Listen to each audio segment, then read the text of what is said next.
Welcome to the Cinematic Concussion Podcast. I am Evil Shemp, and with me, as always, is the Dude. Dude. We recently got out of Lone Survivor, a movie that just came out, starring Mark Wahlberg, Taylor Kitsch, Emile Hirsch, Ben Foster, Eric Bana, all those fun guys. It's a story about Marcus Luttrell, who, with his other Navy SEAL compadres, Navy SEAL brothers, got ambushed by some Taliban insurgents, I guess, in Afghanistan, and he was, of course, the only one to get out alive, supposedly. It's all the goat people's fault. You know, if they never would have walked up the mountain, we never would have been in this situation. But then again, we would have never had this movie either. That's true. But well, backtracking a little bit, the whole story starts out, these guys are waking up in the barracks, they're talking about their personal lives, and then all of a sudden they get called forth for a special mission that's going to be happening. There's a town that has a lot of Taliban insurgents. They got to go out, clear out this one guy who's apparently been a big killer of military, especially he's killed like 20 or so SEALs or something like that. I don't know if it was specifically SEALs, but definitely 20 members of the military were talked about in the movie, and they were talking about if they didn't take him out, they'd lose 20 more, stuff like that. So next week and so on and so yeah, forth. exactly. So apparently this guy was a big bad dude. But in any case, they're sending in 4 guys to do a scout mission and also assassinate the guy who they're just talking about. I forget what his name was. I think it's the dude with no earlobes. The dude with no earlobes. Yeah, that's right. That's what they referred to him as. If you want a positive ID, he has no earlobes. But in any case, the 4 SEALs, they get up to the spot they're supposed to be, and they were, of course, naming them after all beers. They had Corona, Miller, Budweiser. Which, you know, if you gotta name a certain site, you know, it kind of had a little bit of humor, but you know. Yeah, true. It could be worse. I mean, it could just be like, you know, Charlie, Donovan, all this other fun stuff. Yeah, you gotta mix it up. Yeah, but I did find it kind of interesting that they named the main target area, they called that Schlitz Malt Liquor. Yes, that was interesting. But in any case, the guys get to their location. They're looking at the main base called Schlitz Malt Liquor. And they're looking for the guy with no earlobes, the main bad guy of the whole film. And during their setup, they, of course, have to wait for commands from their base, and they can't go ahead and assassinate the guy without that sort of command. So they decide to camp out, wait, and see what happens. And in doing so, they get discovered by this group of goat herders who come up the hill, step on one of the soldiers, the soldier pops up, and everybody starts to panic because, goat herders see guys with guns, they're going to naturally, crap their pants. But in doing so, they discover that one of the guys is actually a spy for the Taliban. He's got a walkie-talkie, and of course you can tell he's a spy for the Taliban because he's consistently pissed off. Well, you just got to look at the guy's face, right, and it just says everything. He says, "I hate America." Either that or he's just constipated, one of the two. I don't know. Whatever. He always just kind of scrunched up his brow just to kind of show you, oh my God, he's evil. And then, at that point, the team is faced with, well, what the hell are we going to do now? Right. They've tied the guys up. They're trying to figure out what they do. Do they release them? Do they kill them? Do they just leave them tied up to a tree and continue the mission? I mean, what do they do? So, I mean, the way that they did it, yeah, I guess letting them go was fine. But at the same time, it's like, what was the whole point of doing the mission if you couldn't carry it out? Well, and that's the thing I was thinking about during the whole movie is that, okay, you tie the guys up, you continue and you finish your mission, and you come back and cut them loose. Yeah. I mean, and I don't know if that actually happened in real life. I haven't read the book, nor do I have I talked to the actual soldier who this whole film is based on, but it just seemed to me like that would have been the easier task. Again, leave them tied up to a tree, go finish the mission, come back, cut them loose. Because the old guy and the little boy aren't going to say anything, but the Taliban guy, he right. was running his ass to go tell the... Yeah, Afghani parkour. It was kind of funny. He was launching himself between rocks, just kind of, jumping between buildings as if he were. But, I don't know. So in any case, they let the guys go, and then they decide, okay, the mission's over. We kind of, messed things up. Let's go get communique and, get the hell out of here. So they hike up to the top of this hill, and they think they're at the summit, but no, they have to keep going. And in that time frame when they're trying to climb and everything, the insurgent has already gone back to the base. He's got his other Taliban friends, and they've gone up and they started. Somehow they run like hell, and Yeah. they're already surrounding them. I'm like, damn, those motherfuckers are fast. I was gonna say they have a whole troop of the Flash. It was kind of funny. Everybody had lightning speed, and they just met the guys up at the top of the hill, no problem, and so, a gunfight ensues, a firefight ensues. And I don't know if you noticed this, but during the gunfight, you can tell who's more experienced with firefight. Yeah, You got Mark Wahlberg's character. He only shoots 1 or 2 times at a time. right. Headshot, foot, whatever. The radio guy, he doesn't really spread, but he's, shooting 5 or so times. And the other Sure. two, off and on, Ben's shooting, 1 or 2 times, and the other guy's shooting about 3 Yeah. or so. Well, I mean, I've never been in a military situation, but I figure you would probably separate some people with, one guy being the radio guy. Of course, he's not going to be as experienced with the gun, but he's still going to be able to hold his own. You got Ben Foster, who was probably the sniper of the group. You got Mark Wahlberg, who's the, kind of the brawn. And then you have Taylor Kitsch, who was playing the commander of the group, because he's the one who decided to let the, people go.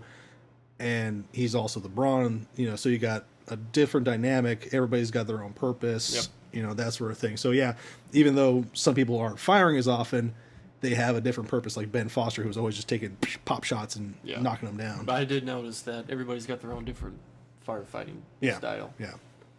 So, firefight ensues. They wind up retreating back downhill, and not necessarily in the most graceful of action. In fact, a couple times these guys wind up rolling down gigantic rocks, gigantic hills, pretty much looking like they broke their back, broke ribs. It's just amazing, the first 2 times that they do this. Yeah. Like, there's just no way I'd be able to get up from that. Well, that's the thing that I'm questioning here is like, okay, again, what was real, what's not, what's a Hollywood dramatization, and seeing that sort of thing, it doesn't lend itself to reality for the most part.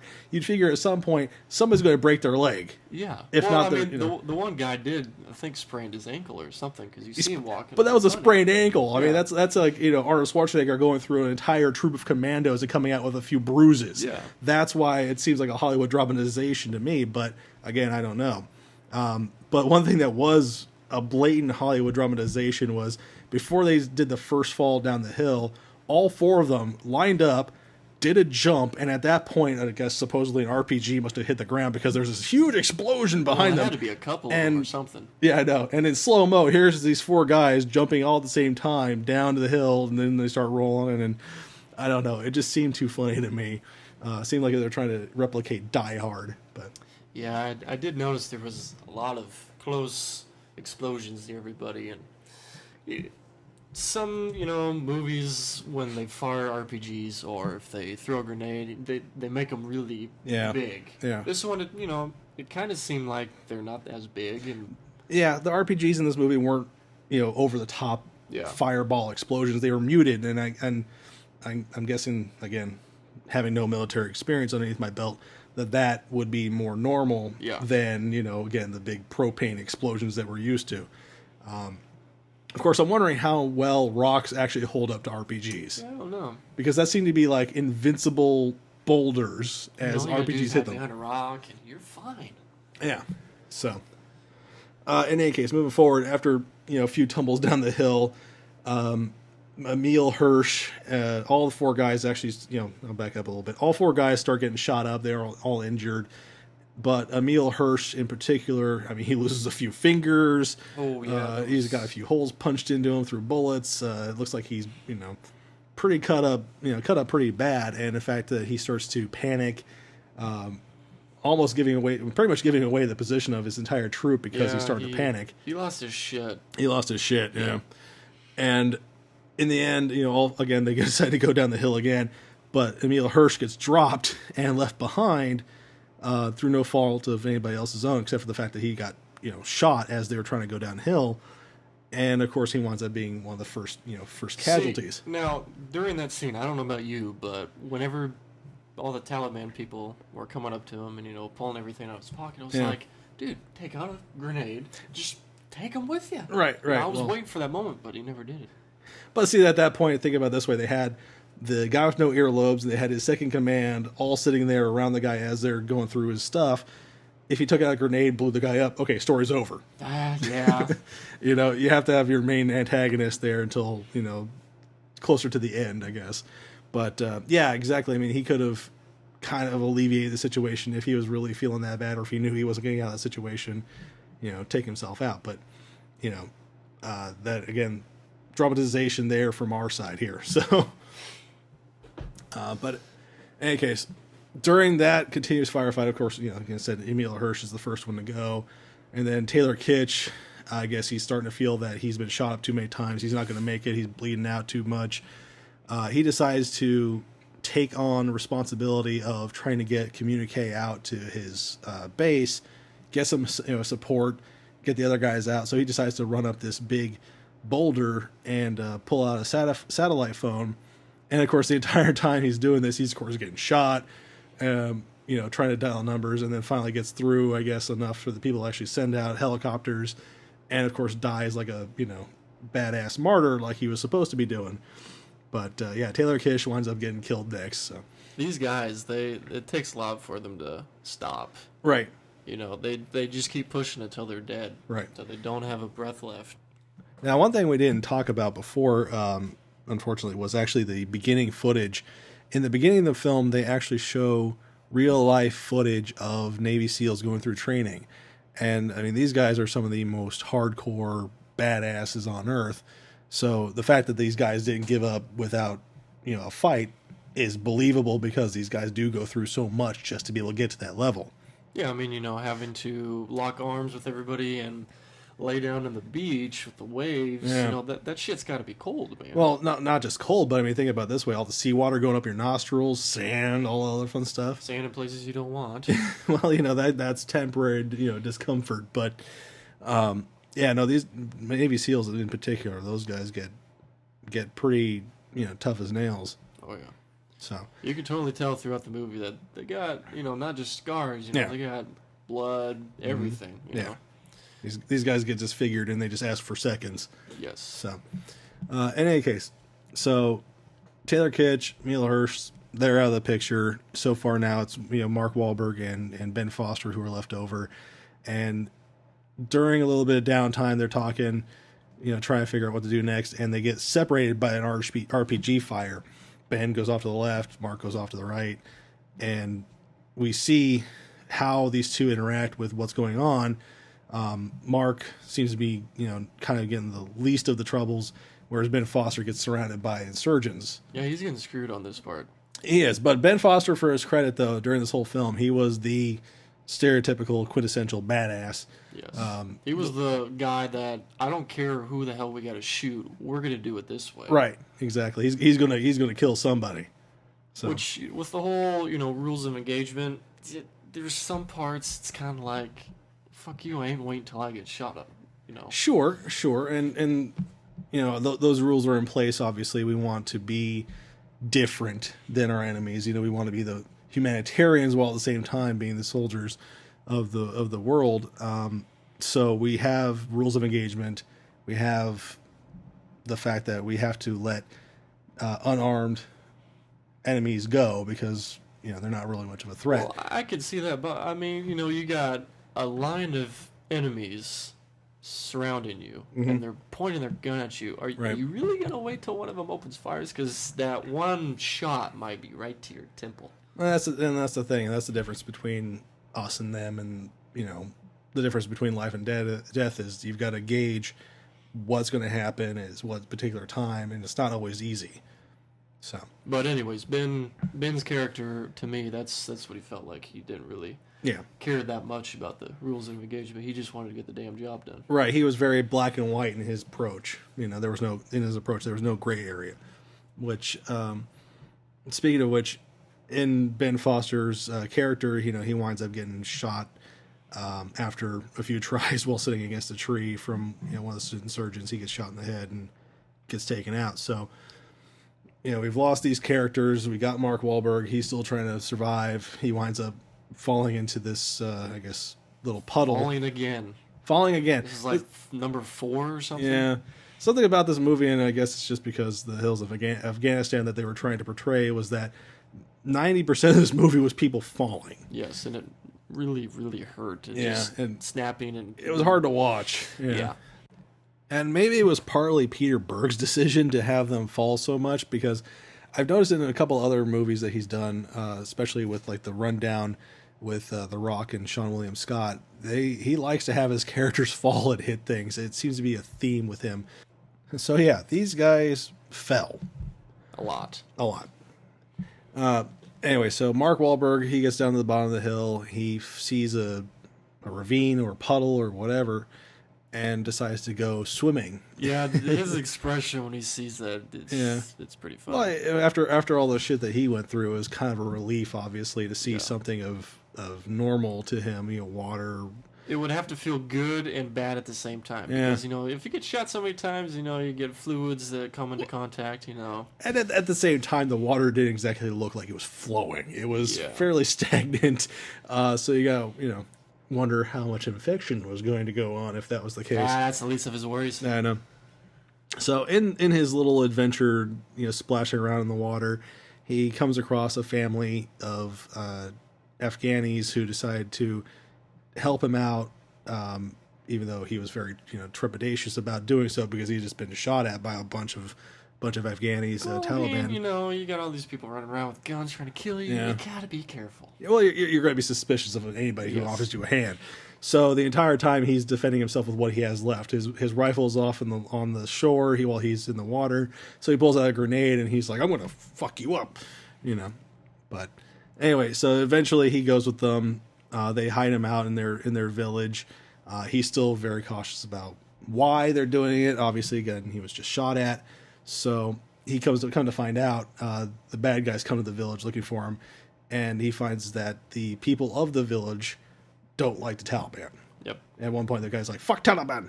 It was kind of, because at the end of the movie, it said something about the village. That was part of their role. Well, it was part of their culture. They had a 2,000-year-old belief that if somebody comes to your village, you are to protect them against their enemies. And they were sticking by it 100%. And you got to give them credit for, sticking to their beliefs. Whereas, obviously, the Taliban, they just throw that shit out the window. Yeah. I noticed that one grandpa, he didn't really like Mark. No, he was thinking that was just going to be the end of their village, and why are you bringing him here?